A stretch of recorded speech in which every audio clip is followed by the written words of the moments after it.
sa mga kandidato, isa sa tututukan sa eleksyon ay ang pagkakaroon ng automated na halalan. Bagamat ito na ang ikalawang eleksyon na gagamit ang COMELEC ng Precinct Count Optical Scan o PCOS machines, marami pa rin ang nag-aalinlangan sa magiging resulta ng halalan. Ngunit, ano nga ba ang meron sa automated election na tila hindi pa rin ito tanggap ng ilan? Ano ang mga pinagdadaanan ng ating bansa bago tayo magkaroon ng high-tech na eleksyon? Alamin natin yan mula kay Edwin Eusebio. Simula nang magsarili ang Pilipinas bilang malayang bansa mula sa kumpas at dikta ng mga baniyaga, naging bahagi na ang eleksyon sa pagpili ng mga susunod na lider o mamumuno. Alinsunod sa mandato ng saligang batas, karapatan ng sinumang mamamayan ng Pilipinas na nasa hustong gulang ang makiisa sa pagboto. Kaya naman, obligado ang mga botante na maglaan ng oras sa polling precinct upang itala sa balota ang pangalan ng mga pinagkakatiwalaan nilang kandidato, partikular sa pwesto na minimithin ng mga ito. Matapos ang itinakdang oras ng pagboto ganap na alas 3 ng hapon, sisimulan noon ang pagbilang ng mano-mano ng mga guro na silang nagsisilbing mga election officers. Noong mga panahong iyon, inaabot ng magdamag at ilang araw pa bago mabatid ang mga nagwagi sa halalan. Kadalasan, nagbubunga ito ng mga karahasan. May mga impluwensyang politiko ang nagagawang gumamit ng guns, goons and gold o mga armas, mga tauhan at salapi para mamanipula ang resulta ng boto kapag ito'y hindi papaboro sa kanila. Kaya naman, isinulong ng mga mambabatas ang modernong paraan ng halalan o ang automated polls sa Pilipinas. Natuloy na nga ang computerization ng pambansa at lokal na eleksyon noong Mayo 2010.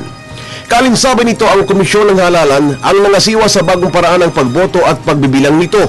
Sa ilalim ng Automated Election System na ipinatupad alinsunod sa Republic Act 8436 o Poll Modernization Law, sa amyenda ng Republic Act 9369, ang pagbilang, tally, paglilipat at paglalagom sa mga boto ay gagawin sa pamamagitan ng computers. Dahil sa layuning ito, bumili ang COMELEC ng 82,200 na mga voting machines mula sa banyagang kumpanyang Smartmatic na mga Precinct Count Optical Scan o PCOS machines.